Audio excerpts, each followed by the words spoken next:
강도의 마지막 부탁이란 제목으로 함께 은혜를 나눕니다. 예수님이 십자가에 달리셨을 때 예수님 양쪽에는 두 명의 강도가 있었고 예수님과 아이들은 죽음을 앞두고 있었습니다. 근데 놀랍게도 한 명의 강도가 마지막 순간에 이렇게 말했습니다. 예수여, 당신의 나라 임하실 때에 나를 기억하소서. 이 부탁은 단순한 부탁이 아니었습니다. 십자가에 달린 예수님을 바라보면서 모든 사람들이 조롱할 때에 이 사람은 자기의 영혼을 부탁드린 것입니다. 그는 지도자도 아니었습니다. 의로운 자도 아니었고 부유한 자도 아니었지만 마지막 순간에 위대한 고백을 한 것입니다. 왜 이것이 위대한 고백이냐 하면 십자가가 예수님의 사랑임을 발견한 사람만이 할 수 있는 고백을 했기 때문입니다. 오늘날 우리는 그 강도처럼 십자가에 예수님과 함께 달려있지는 않습니다. 그러나 우리도 강도처럼 십자가의 사랑을 동일하게 고백해야 합니다. 그래야 우리도 주님과 함께 낙원을 누리게 될 줄로 믿습니다. 그렇다면 어떻게 해야 우리가 십자가의 사랑을 발견하고 그 강도처럼 고백할 수 있을까요? 오늘 우리가 함께 그 십자가의 현장 속으로 들어가기를 원합니다. 첫째로 강도에게 왜 십자가의 사랑이 필요했을까요? 그는 십자가에서 마지막 순간에 무엇을 깨닫게 된 것일까요? 잠시 십자가의 현장을 생각해 보면 거기엔 예수님을 향해 조롱하는 강도의 목소리가 먼저 있었습니다. 39절입니다. 달린 행악자 중 하나는 비방하여 이르되 내가 그리스도가 아니냐 너와 우리를 구원하라 라고 비방했습니다. 예수님은 이 외침에 아무런 대답을 하지 않으셨습니다. 말씀을 준비하다가 순간 궁금해졌습니다. 왜 이 사람에게는 예수님이 침묵하신 것일까? 마지막 순간이니까 이 사람을 구원하기 위하여 구원의 메시지를 왜 전하지 않으셨을까? 이 사람이 예수님을 비방하고 조롱했기 때문에 아무 말씀도 하지 않으신 걸까? 묵상해 보니 그럴 만한 이유가 있다는 사실을 깨닫게 되었습니다. 오늘 본문 위쪽에 보면 35절에 이스라엘 관리들이 이렇게 이야기합니다. 관리들은 비웃어 이르되 저가 남을 구원하였으니 만일 하나님이 택하신 자 그리스도이면 자신도 구원할지어다. 비방했습니다. 조롱했습니다. 관리들이 예수님을 비방했는데 그 내용이 어떻습니까? 강도의 말과 동일합니다. 강도와 관리들의 말이 같습니다. 그리스도라고 한다면 너 자신부터 구원하라 라고 비방하고 조롱했던 것입니다. 그렇다면 비방하는 강도에게 침묵하신 이유가 무엇일까요? 왜 침묵하셨을까요? 단순히 강도가 믿지 않았기 때문이 아니라 더 근본적인 이유가 있는데 그 이유는 자신이 처한 상황을 직시하지 못했다라는 것입니다. 깨닫지 못했다라는 것입니다. 여러분, 관리의 문제는 무엇이었을까요?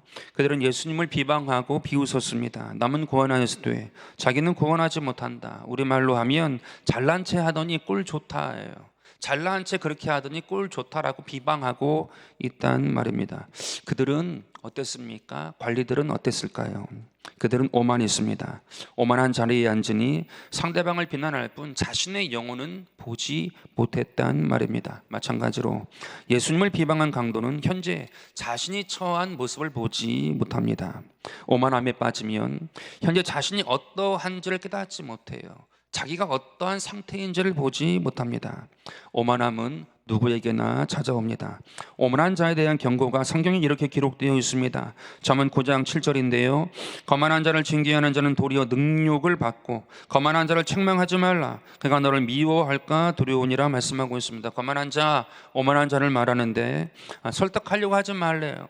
굉장히 무서운 말입니다. 그냥 망하게 두라라는 이야기입니다. 잠언 23장 9절입니다. 미련한 자의 귀에 말하지 말지니 이는 그가 내 지혜로운 말을 없인 여길 것이다 라고 말씀하고 있습니다.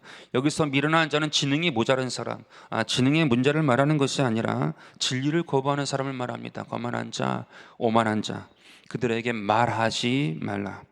예수님의 침묵은 이유 있는 침묵이었습니다. 근데 오늘 보면 41절에 보니까 다른 한 강도, 맞은편에 있는 한 강도는 이렇게 말합니다. 우리는 우리가 행한 일에 상당한 보응을 받는 것이다. 마땅하대요. 내가 행한 일에 대한 보응을 받으니 이건 마땅한 것이다 라고 이야기합니다. 여러분, 이 말은 자기의 인생을 포기한 것이 아니라 자신의 죄를 솔직하게 인정한 것입니다. 자신의 모습을 솔직하게 본 것입니다. 우리는 죄를 지었어.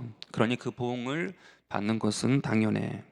비방했던 강도와는 달리 현재 자신이 처한 모습을 보고 솔직하게 드러냅니다. 오만하지 않습니다. 다시 말하면 이렇습니다. 나는 주님의 사랑이 필요해. 내가 진 십자가는 내 인생의 결과이지만 예수님이 지신 십자가는 날 구원할, 날 살릴 십자가임을 나는 믿어. 그러니까 예수님, 당신의 나라 임하실 때 나를 기억해 주십시오. 십자가의 사랑이 있으니까 오만한 마음이 아니라 자신이 현재 있는 모습 그대로를 보고 솔직하게 고백합니다. 이 모습이 예수님 앞에서 가장 지혜로운 모습입니다. 그러자 침묵을 깨시고 예수님은 강도에게 말씀하셨습니다.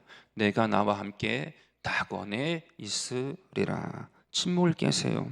강도는 십자가 위에서 깨달은 것입니다. 나는 십자가의 사랑이 필요한 사람이다. 주님 앞에 결코 오만할 수 없다. 십자가의 사랑이 나에게 왜 필요한가? 내 자신을 보니, 솔직하게 보니 내 스스로 어떻게 할 수 없다. 스스로 나를 구원할 수 없고 어떻게 내 영혼을 할 수 없더라라는 사실을 솔직하게 깨닫게 된 것입니다. 그런데 십자가의 사랑 때문에 주님 앞에 설 수 있다라는 것입니다. 여러분, 이 사실을 사도 바울도 깨달았습니다. 바울이 의기양양하게 그리스도인들을 잡기 위해 다메섹으로 달려갈 때에, 말을 타고 갈 때에 정오의 태양보다 더 빛난 빛을 본으로 말미암아 눈을 멀어버렸고 사흘간이나 식음을 전폐했다라고 말씀하고 있습니다. 죽음의 기로에 선 것이지요. 죽음의 기로에 섰을 때에 이러한 사실을 깨닫게 된 것 같습니다. 로마서 3장 23절입니다. 모든 사람의 죄를 범하였으며 하나님의 영광에 이르지 못한다. 자신은 이스라엘 중에 이스라엘이었고 바리새인 중에 바리새인이었기 때문에 의로운 줄 알았어요. 그런데 그것이 오히려 오만했던 것입니다. 깨달은 것입니다. 나는 죄인이구나. 율법을 철저히 지키니까 의로운 줄 알았더니 오히려 내가 오만한 사람이었구나. 우리는 모두 죄인이구나. 사도 바울은요, 생사의 갈림길, 이 죽느냐 사느냐의 문제 가운데에서 솔직해졌어요. 내가 이러한 존재였구나. 자신을 솔직하게 보게 된 것입니다. 사람들은 보통 이렇게 생각합니다. 나는 그렇게 나쁜 사람은 아니다. 나는 십자가에 달린 강도 같은 죄인은 아니다. 나도 죄가 있겠지만 그렇다고 강도처럼 엄청난 죄가 있는 자는 아니다. 그러나 성경은 말합니다. 모든 사람은 죄인이다. 하나님 앞에 동일한 죄인이다. 오만하면 안 된다. 솔직해야 한다. 이러한 글을 보았습니다. 진실의 가장 잔인하고도 위대한 성질은 결코 인간의 사정에 맞춰 자신을 굽히지 않는다는 점이 있다. 그런데 무엇과도 타협하지 않는 진실의 속성은 역설적으로 우리가 온 생애를 기다릴 수 있는 가장 단단한 기둥이 된다. 이 말을 우리에게 적용하면 이렇습니다. 나는 죄인이다. 이 진실을 부인하기보다는 그 진실을 받아들이고 내가 죄인임을 고백할 때 그것이 온 생애를 기댈 수 있는 나의 가장 인생의 든든한 기둥이 된다라는 것입니다. 오늘 내 삶 가운데 솔직하게 진실하게 내가 어쩔 수 없는 인생임을 깨닫고 예수 그리스도를 내가 받아들이고 죄인임을 고백하고 그분께 의지하면 그것이 진실이 되어서 내 삶을 가장 단단하게 지탱할 수 있는 기둥이 되는 줄로 믿습니다. 오늘 저와 여러분 오만한 자리에 앉지 않게 되기를 바라겠습니다. 주님 앞에 오만한 자가 아니고 있는 그대로 솔직하게 내 모습 그대로 주님께 나아가는 은혜가 있게 되기를 바라겠습니다. 예수님의 십자가의 사랑을 받아들이시기를 바랍니다. 시편 1편 1절을 보면 악인의 길을 따르지 아니하고 죄인들의 길에 서지 아니하고 오만한 자의 자리에 앉지 말라고 말씀합니다. 죄는 점점 커지고요, 죄의 틀은 견고해집니다. 결국 마지막이 오만한 자의 자리인데 오늘 우리 모두는 그 오만한 자의 자리를 박차고 일어나게 되기를 바라겠습니다. 그 자리를 떠나게 되기를 바라겠습니다. 그래서 항상 있는 모습 그대로 자신의 모습을 볼 수 있고 솔직하게 볼 수 있고 십자가의 사랑으로 인해 회개할 것은 회개하고 돌이킬 것은 돌이키고 생명을 얻되 풍성히 얻는 오늘 저와 여러분 되기를 주 예수 이름으로 축원드립니다. 이 복된 역사가 우리의 삶 가운데 영혼 가운데에 활짝 열리게 되기를 축원합니다. 둘째로 무엇이 이 강도를 바꾸었을까? 오늘 본문에 보니까 아주 놀라운 사실이 있는데 성경을 자세히 보면 이 강도는 처음부터 믿었던 사람이 아니에요. 처음에는 두 강도 모두 예수님을 조롱했습니다. 마태복음 27장 44절에 보면 함께 십자가에 못 박힌 강도들도 이와 같이 욕했다. 마가복음 15장 32절에 함께 십자가에 못 박힌 자들도 예수를 욕했다라고 말씀하고 있습니다. 즉 처음부터 한 강도만 욕한 것이 아니고 두 강도 모두 예수님을 조롱했단 말입니다. 욕했다는 말입니다. 그런데 어찌된 일인지 한 강도의 마음이 완전히 바뀌게 되어 버렸습니다. 우리는 우리가 행한 일에 상당한 보응을 받는 것이다. 이 사람이 행한 것은 옳지 않은 것이 없다. 잘못된 것이 없다. 완전히 바뀌었어요. 좀 전까지 욕했고 조롱했는데 갑자기 믿는 자가 되었고 예수님을 마음에 둔 자가 되었단 말입니다. 너무나도 180도로 바뀐 모습이. 그리고 마지막에 이렇게 고백합니다. 예수여, 당신의 나라에 임하실 때 나를 기억해 주십시오. 충격적이에요. 충격적인 변화가 이 사람에게 일어났습니다. 십자가에서 이제 숨이 꼴딱 넘어가는 그 순간인데 너무 극적인 변화가 십자가 위에서 이루어진 거예요. 조금 전까지 조롱하던 사람이 믿음을 고백하는 사람이 된 것입니다. 어떻게 이렇게 달라지게 된 것일까? 무엇이 그의 마음을 이처럼 180도로 바꾸어 놓았던 것일까? 성경은 두 가지 사실을 말해주는데 그 내용을 말해드리겠습니다. 첫째로 강도는 바로 옆에서 예수님의 기도를 들었습니다. 누가복음 23장 34절인데요. 이에 예수께서 이르시되 아버지 저들을 사하여 주옵소서 자기들이 하는 것을 알지 못함이니이다.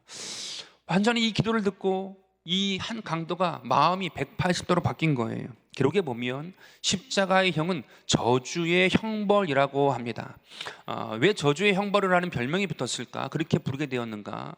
너무 괴로운데, 너무 고통스러운데 금방 죽지 않는 거예요. 그러니 십자가에 달린 사람들이 괴로운데 너무 오랫동안 생명에 붙어 있으니까 너무 아프고 괴롭고 고통스러우니까 절규하고 소리치고 악쓰고 욕했단 말입니다. 그런데 그 아래에서 그 사람을 보던 사람들은 그래, 그렇지, 죄가 있었지, 그럼 그렇지, 죄인이지 라고 십자가의 마지막은 그렇게 판명이 됐다는 거예요. 십자가에 올라간 사람이 누구도 예외 없이 다 악쓰다가 죽었는데, 그러니 그것을 보았던 사람들은 그렇지, 자기의 죄가 있으니까 저기에 올라갔겠지 라고 생각했단 말입니다. 그래서 저주의 형벌이에요. 누구도 예외 없이 저주받은 사람이다라고 손가락질 받고 인정받고 죽었단 말입니다. 근데 예수님은 어떠하셨는가? 저주하지 않았습니다. 원망하지도 않았고요, 악을 쓰지도 않았습니다. 오히려 이렇게 기도하고 있습니다. 아버지 저들을 용서해 주옵소서 저들이 몰라서 그렇습니다. 옆에서 이 기도를 들은 거예요. 이 강도가 들었습니다. 강도의 마음이 어땠을까요? 흔들리지 않았을까요? 너무나도 다른 그 모습에 당황스럽지 않았을까요? 오만함이 무너지고 자신의 죄가 보이기 시작하지 않았을까요? 그래서 결국 그는 이렇게 고백합니다. 우리가 행한 일에 상당한 보응을 받는 것이니 당연하다. 강도는 회개합니다. 강도는 회개했습니다. 마음이 180도로 바뀌었습니다. 욕하던 자가, 조롱하던 자가 믿는 자가 되었습니다. 즉 십자가의 사랑은 사람을 정죄해서 변화시키는 것이 아니라 사랑으로 사람의 마음을 깨뜨리는 것입니다. 사람의 마음을 어떠한 것으로도 바꿀 수 없는데, 뒤집을 수 없는데, 오늘 예수님께서 그 사랑을 보이심으로, 십자가에서 그 기도 가운데 사랑으로 기도하심으로 말미암아 강도의 마음이 바뀌게 된 줄로 믿습니다. 정죄해서 바꾸는 것이 아니고 사랑해서 바꾸는 것인 줄로 믿습니다. 잠시 묵상해 보았어요. 왜 우리가 사랑한다고 하면서도 정죄하게 될까? 분노하게 될까? 생각해 보니 마음에 그 대상에 대한 확신이 사라지면, 그 대상에 대한 확신이 무너지게 되면 정죄하고 분노한다는 사실을 깨닫게 되었습니다. 근데 강도는 예수님을 확신하게 되었어요. 오히려 확신하게 되었습니다. 십자가에서 오히려 믿게 되었습니다. 이분은 진짜다. 예배드리고 있는 우리 중에서도 이러한 마음 가질 수가 있습니다. 내 남편이, 내 아내가 그 마음이 바뀌어지면 좋겠다. 내 자녀가 마음이 바뀌었으면 좋겠다. 아니, 내 마음이 바뀌었으면 좋겠다. 내 마음, 나도 어쩔 수 없는데 내 마음이 바뀌기를 원한다. 여러분, 내가 받은 십자가의 사랑을 믿으시고 확신하게 되기를 바라겠습니다. 오늘 이 자리에 참석하게 되었다라고 하면 이미 받은 사랑이 있으신 거예요. 하나님의 뜻하신 바가 있으신 것입니다. 내가 믿음이 없다 그렇게 생각하지 마시고, 이 예수님의 몸된 성전에 내가 왔다라고 하면 그 과정 가운데에도 하나님께서 나를 사랑하셨고 나를 삶 가운데 함께 하신 것을 믿고 확신하게 되기를 바라겠습니다. 내가 그렇게 믿게 되면 조급해지지 않고 불안해하지 않습니다. 그것을 가지고 기도하면 반드시 하나님께서 역사하실 줄로 믿습니다. 내가 확신이 없으니까, 내가 믿지 못하니까 조급해지는 거예요. 불안해지는 것입니다. 내가 먼저 그 사랑을 확신하고 믿고 조급해하지 말고 불안해하지 않고 기도하면 반드시 응답하실 줄로 믿습니다. 변화의 역사가 나에게도 있고 내 주변에도 있고 내가 앉고 서는 자리마다 이루어지게 될 줄로 믿습니다. 여러분, 이것이 십자가의 사랑으로 마음을 깨뜨리는 것입니다. 아무리 용서도 안 돼요. 아무리 애써도 사람의 마음 바꿀 수가 없습니다. 매든다고요? 되지 않습니다. 그런데 사랑으로 마음을 깨뜨리는 은혜가 있게 되기를 바라겠습니다. 예수님은 십자가에서도 확신하셨고 조급해하지 않으셨습니다. 그래서 용서의 기도를 드릴 수 있었고요. 결국 이것이 강도의 마음을 깨뜨린 것입니다. 이러한 십자가의 사랑으로 마음을 새롭게 하는 은혜가 있게 되기를 주의 이름으로 축복합니다. 둘째로 강도는 예수님의 태도를 보았습니다. 예수는 변명하지 않으셨고요, 분노하지 않았고 침묵하셨습니다. 이 모습은 이사야 선지자의 예언을 떠오르게 합니다. 이사야 53장 7절인데요, 도수장으로 끌려가는 어린 양과 털 깎는 자 앞에서 잠잠한 양같이 그의 입을 열지 아니했다라고 말씀하고 있습니다. 강도는 이 모습을 바로 옆에서 보고 있던 것입니다. 그 결과 강도는 이렇게 고백합니다. 이 사람이 행한 것은 옳지 아니한 것이 없다. 그리고는 놀라운 고백을 하는데요, 당신의 나라에 임하실 때, 예수님께 예수님의 나라가 있다고 고백하는 거예요. 당신의 나라에 임하실 때 나를 기억하소서. 이 말은 굉장한 믿음의 고백입니다. 왜냐하면 예수님은 지금 가시 면류관에 쓰셨거든요. 피를 철철 흘리고 있어요. 조롱당하고 있고요, 죽어가고 있단 말입니다. 그런데 그는 말해요. 예수님, 당신은 왕이십니다. 당신의 나라에 임하실 때, 이것은 예수님이 왕이라는 얘기거든요. 그 순간에 오히려 이 강도는 예수님의 왕됨을 보아요. 예수님의 침묵 가운데에 있는 그 모습을 통하여 왕됨을 느꼈단 말입니다. 예수님의 마지막 모습이 한 사람의 마음을 완전히 바꾸어 놓았습니다. 사람들은 흔히 말합니다. 태도가 모든 것을 바꾼다. 같은 상황을 만나도 어떤 태도를 가지냐에 따라서 결과는 완전히 달라집니다. 십자가 위에서도 동일했습니다. 예수님 변명하지 않으셨고요, 분노하지 않으셨습니다. 오히려 침묵과 사랑의 태도로 십자가를 감당하셨습니다. 그 태도를 바로 옆에서 보는 사람이 강도입니다. 그리고 깨닫게 되었습니다. 이 사람은 진짜다. 이 사람은 다르다. 그리고 결국 이렇게 말합니다. 이 사람이 행한 것은 옳지 아니한 것이 없다. 여러분, 강도는 예수님의 말씀만 들은 것이 아니라 예수님의 태도를 본 것입니다. 진짜 감동은 어디서 올까요? 말 가운데도 있을 수 있지만 그 말이 아니라 행동에서 오는 것인 줄로 믿습니다. 예수님의 태도에 강도는 감동되었습니다. 여러분, 이러한 구호가 있습니다. 신자는 성경을 보지만 세상은 신자를 본다. 우리의 태도가 너무나도 중요하다라는 말입니다. 이런 말도 있지요. 사람들은 당신이 말하는 것을 의심할 수도 있지만 당신이 살아가는 모습을 의심하지 못한다. 굉장히 멋진 말이에요. 너의 말은 의심할 수 있어. 그러나 너의 삶, 너의 태도는 의심할 수 없는 보이는 거잖아. 그러니 의심하지 못해. 멋진 말이지요. 예수님이 십자가 위에서까지 사랑을 보여주셨고요, 용서를 보여주셨고요, 하나님을 향한 신뢰를 보여주셨습니다. 이것이 예수님의 태도인 것입니다. 그 모습을 보자 강도의 굳은 마음이 무너져 내렸습니다.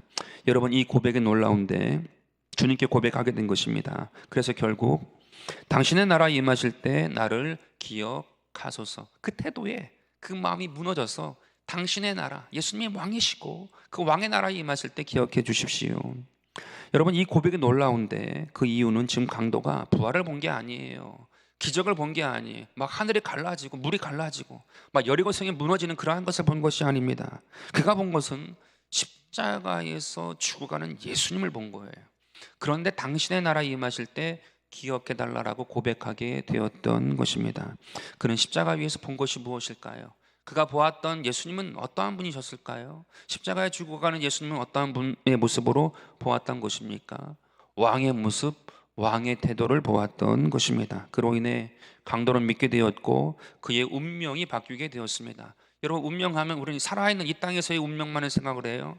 여러분, 영원한 운명이 있습니다. 영혼의 운명이 있습니다. 지옥에 가느냐 천국에 가느냐. 마지막 순간에 이 십자가에 달린 강도는 운명이 바뀌어 천국에 가게 되었습니다.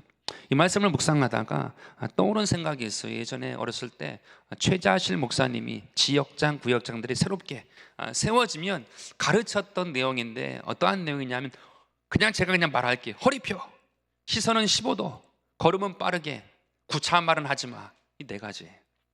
허리 펴, 시선은 15도, 걸음은 빠르게, 구차한 말은 하지 마. 시장 가서 10원, 50원 깎으면서 교회 다닌다고 얘기하지 마. 구역장, 지역장이라고 얘기하지 마. 그 카랑카랑한 목소리가 지금도 생각이 납니다. 태도가 중요하다는 얘기, 태도가 전부라는 얘기. 태도를 통해서 너를 알고 교회를 알고 주님을 알게 된다는 이야기입니다.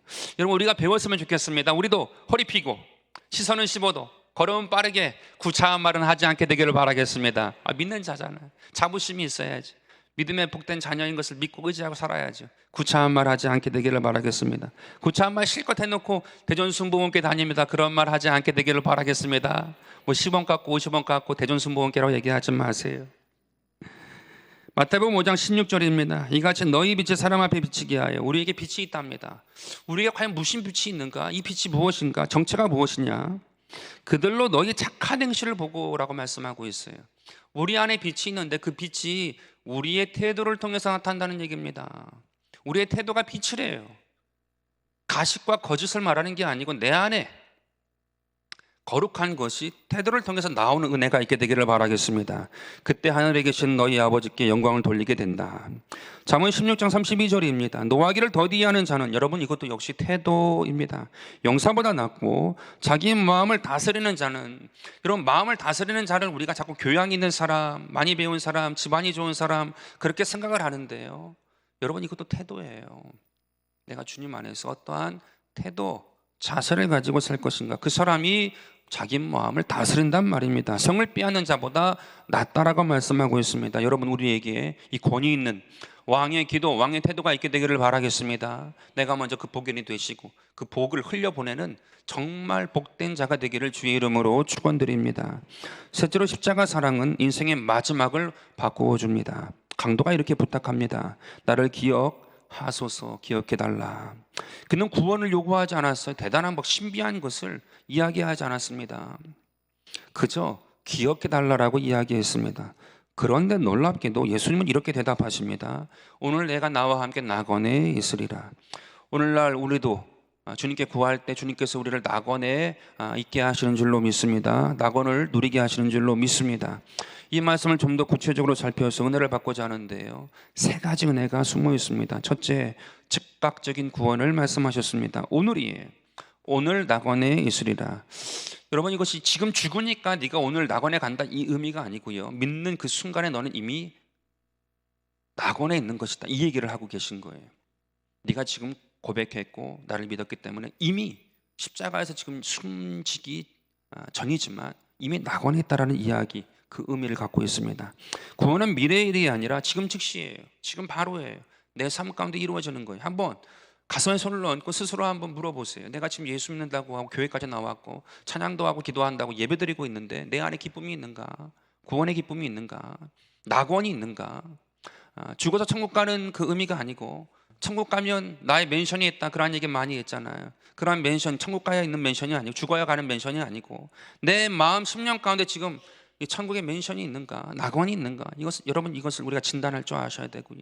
만약 있지 않다라고 하면 한마디라도 주님 빼앗겼습니다, 마귀에게 빼앗긴 것 같습니다, 매너리즘에 빠져 있고 내가 어떤 문제로 인해서 닫혀 있어서 마음의 기쁨을 잃어버렸습니다, 낙원을 상실했습니다, 회복시켜 주시옵소서. 한마디라도 기도하는 거예요. 자기 스스로를 진단할 줄 알아야 돼요. 내 마음에 천국이 있느냐 없느냐 스스로 진단하고, 진단이 되었으면 고백하고 기도해야 하고 누려야 할 줄로 믿습니다. 오늘 지금 즉시로 이 기쁨을 누리게 되기를 주의 이름으로 축원드립니다. 즉각적인 구원이. 두 번째는 완전한 구원을 말씀하고 있습니다. 이 강도는 선행도 없어요. 공로도 없습니다. 이제 곧 죽잖아요. 그런데 예수님은 낙원을 약속했단 말입니다. 여러분, 이것이 은혜입니다. 교구장을 할 때 이러한 경험을 제가 했어요. 아침에 지역 예배 드리고 또 신방을 하고 이제 집에 들어갈 한 3시, 4시쯤 된 걸로 기억이 나는데 전화가 한 통 온 거예요. 여자 집사님이신데, 목사님, 급하게 저희 집에 오실 수 있으시겠습니까? 지금 남편이 죽으려고 합니다. 돌아가시려고 하는데 오실 수 있겠습니까? 뭐 당연히 제가 차가 있고 뭐 가면 되는데요. 알겠다고 하고 이제 돌아가신다고 하니까 마지막 기도해 드리려고 가게 되었습니다. 근데 차를 이제 운전하면서 가는데 여러 가지 생각이 드는 거예요. 왜냐하면 그 여자 집사님 많이 핍박한 거 알거든요. 들어서 알았거든요. 박해한 거 많이 들었거든요. 그러니까 이분, 제가 가서 기도한다 할지라도 이분이 제 기도를 받는다라는 생각은 들지 않는 거예요. 단지 우리 여자 집사님께서 간절한 마음으로 그래도 남편을 위해서 마지막 순간 목회자를 불러서, 주의 종을 불러서 기도받게 하려고 하는 그 좋은 마음이 있구나. 자기를 핍박했어도 이제 그러한 마음을 가지고 제가 가고 남편이지요, 남자분께 기도를 하고 예수님의 이름으로 기도드립니다, 아멘 했어요. 저는 그때 아멘 할 때 우리 여자 집사님이 같이 아멘 할 것을 예상했지요. 그런데 이 남편분이 아멘 하는 거예요. 죽어가는데 깜짝 놀랐어요. 아멘 한 거예요. 제가 굉장히 충격을 먹었습니다. 제 예상과 상상이 완전히 깨져버렸거든요. 아내 잘 만나서 마지막에 천국 간다라는 생각도 들었지만, 야, 놀랍다. 정말로 마지막 순간에 천국 가는 강도, 그 얘기가 실제로 있구나라는 사실을 깨닫게 되었습니다. 그래서 장례 치를 때에 하나님의 은혜, 이 남편분 천국 가셨다고 제가 그때 많이 얘기했던 것 같습니다. 그 생각이 떠올라요. 하나님의 구원은 완전한 줄로 믿습니다. 하나님께서 구원하시러 정하시고 그 입술을 열고 고백한 것은 받으시는 줄로 믿습니다. 그것이 완전한 구원이에요. 선행도 없고 공로가 없음에도 불구하고 주님께서 이 강도를 낙원으로 인도하셨습니다. 그런데 여기에 오늘 꽂히지 마세요. 저와 여러분은 이미 알고 있는 자고 믿는 자입니다. 삶 가운데 선행도 행하시고 공로도 아름다운 공로도 많이 쌓으셔서 살다가 주님 앞에 나아가는 은혜가 있게 되기를 바라겠습니다. 완전한 구원, 그 구원이 있기를 원합니다. 세 번째 은혜는 무엇이냐? 예수님이 함께 하신다는 거예요. 예수님 말씀하시기를 뭐라고 말씀하십니까? 오늘 나와 함께 낙원에 있으리라. 나와 함께라고 강조하고 계십니다. 여러분, 우리가 착각하고 있는 것이 있어요. 자꾸 천국을 여기를 떠나 가는 저 세상이라고 생각을 하잖아요. 오늘 말씀해 보게 되면 오늘 나와 함께 낙원에 있으리라라고 말씀하시는 것을 볼 때 장소의 문제가 아니란 말입니다. 예수님이 함께하면 그곳이 낙원이다라는 이야기입니다. 장소의 개념이 아니라는 거예요. 오늘 저와 여러분의 심령 가운데 이미 천국이 있는 줄로 믿습니다. 여러분, 천국의 삶을 산 사람만이 이사 가는 거예요. 천국으로. 내가 낯설게 천국을 갈 수 있지 않아요. 내게 익숙하고 기쁨과 감사함이 있을 때 천국에 갈 수 있는 거예요. 그렇죠. 낯설면 두려운 거예요. 낯설면 열리지 않는 거예요. 낯설면 나의 것이 아닌 거예요. 이 땅에서 천국을 주님이 함께 하심으로 낙원을 살았기 때문에 이사 갈 수 있는 거예요. 두렵지 않고 익숙한 곳이기 때문에 갈 수 있는 곳이 천국이에요. 왜? 이 땅에서도 살아봤으니까. 천국이라는 나의 맨션 가운데 내가 살아봤으니까 정말로 저 땅에, 저 하늘에 있는 천국에도 갈 수 있는 거거든요. 여러분, 이 사실을 분명하게 깨닫게 되기를 바라겠습니다. 장소의 문제가 아니고 나와 주님이 함께 하느냐. 오늘 예수님과 함께하는 주의 백성이 되기를 바라겠습니다. 찬송가 내 영혼이 은총 입어라는 그 찬양 3절을 보면 가사가 이렇습니다. 높은 산이 거친 들이 조막이나 궁궐이나 내 주 예수 모신 곳이 그 어디나 하늘나라. 장소가 깨지지요. 이 찬송가의 가사를 적으신 분이 기가 막힌 분이에요. 내 주 예수 모신 곳은 어디나 하늘나라라고 합니다. 후렴인데요. 할렐루야, 찬양하세. 내 모든 죄 사함 받고 주 예수와 동행하니 그 어디나 하늘나라. 예수님과 함께 동행한다라고 하면 광야라 할지라도, 사막이라 할지라도, 고난이라 할지라도, 눈물의 골짜기라 할지라도 천국의 은혜가 있는 줄로 믿습니다. 살 수 있는 힘이 있어요. 천국의 힘이 있어요. 천국의 능력이 있어요. 주님께서 함께 하시는 그 역사가 있단 말입니다. 예수님도 겟세마네 동산에서 마지막 순간에 땀방울이 핏방울이 되어 기도하지만 천국의 역사가 나타나요. 천사가 힘을 도왔대요.